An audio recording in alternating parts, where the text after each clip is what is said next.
نظم عقل و دل۔ عقل نے ایک دن یہ دل سے کہا، بھولے بھٹکے کی رہنما ہوں میں، ہوں زمیں پر گزر فلک پہ میرا، دیکھ تو کس قدر رسا ہوں میں،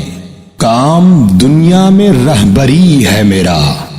مثل خضر خجستہ پا ہوں میں، ہوں مفسر کتاب ہستی کی، مظہر شان کبریا ہوں میں، بوند ایک خون کی ہے تو لیکن غیرت لالے بے بہا ہوں میں، دل نے سن کر کہا یہ سب سچ ہے، پر مجھے بھی تو دیکھ کیا ہوں میں، راز ہستی کو تو سمجھتی ہے اور آنکھوں سے دیکھتا ہوں میں، ہے تجھے واسطہ مظاہر سے اور باطن سے آشنا ہوں میں، علم تجھ سے تو معرفت مجھ سے، تو خدا جو خدا نما ہوں میں، علم کی انتہا ہے بے تابی، اس مرض کی مگر دوا ہوں میں، شمع تو محفل صداقت کی، حسن کی بزم کا دیا ہوں میں، تو زمان و مکان سے رشتہ بپا، طائر سدرہ آشنا ہوں میں،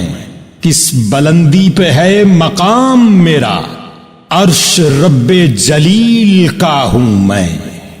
تشریح۔ نظم کا آغاز عقل کی زبانی ہوتا ہے،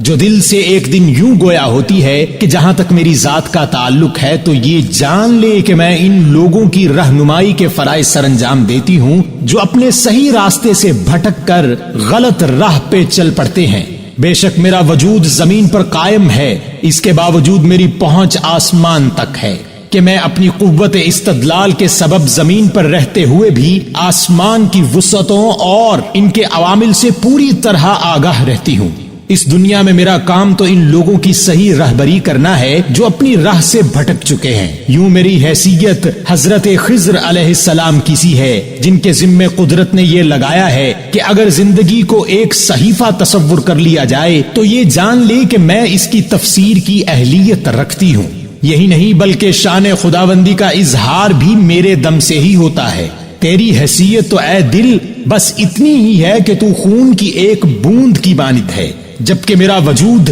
ایک نایاب لال کی طرح سے ہے جس کی قیمت کوئی ادا نہیں کر سکتا۔ عقل کی بات سننے کے بعد دل گویا ہوتا ہے کہ یہ بات ٹھیک ہے کہ تو اس دنیا کے راز سے آشنا ہے، لیکن یہ مت بھول کہ میں اس راز کو آنکھوں سے دیکھنے کی صلاحیت رکھتا ہوں۔ تیرا دھیان صرف ظاہر پر ہوتا ہے، لیکن وہ میں ہوں جو انسان کے اندر چھپی ہوئی باتوں کا رازدان ہوتا ہوں۔ بے شک علم کی نمود تمہاری بدولت ہے، لیکن یہ مت بھول کہ اسی علم کی بدولت معرفت کا راستہ میں ہی ہوں۔ تو خدا تک پہنچنے کی خواہش رکھتی ہے، لیکن پہنچاتا میں ہی ہوں۔ انسان علم کی انتہا کو پہنچنے کے واسطے بے قرار ہوتا ہے تو اس کو قرار بھی مجھ ہی سے ملتا ہے۔ تو سچ بولنے والوں میں روشنی کی سی حیثیت رکھتی ہے تو میں حسن والوں میں روشن چراغ کی مانند ہوں۔ میرے بلند مقام کی انتہا دیکھ کہ میں اللہ کا تخت ہوں، یعنی اللہ مجھ میں رہتا ہے۔ اس موقع پر مجھے بابا بلے شاہ کا ایک پنجابی قطع یاد آ گیا ہے کہ ٹادے مسجد ٹادے مندر ٹادے جو کچھ ٹیندا، ایک بندے دا دل نہ ٹامی، رب دلاں وچ رہندا۔ یعنی حضرت بابا بلے شاہ نے حضرت اقبال کی طرح انسانی دل میں اللہ کے وجود کو اس قدر خوبصورتی سے بیان فرمایا ہے کہ کچھ بھی ہو جائے کسی شخص کا دل مت دکھائیے، کیونکہ اللہ اس دل کا مکین ہے۔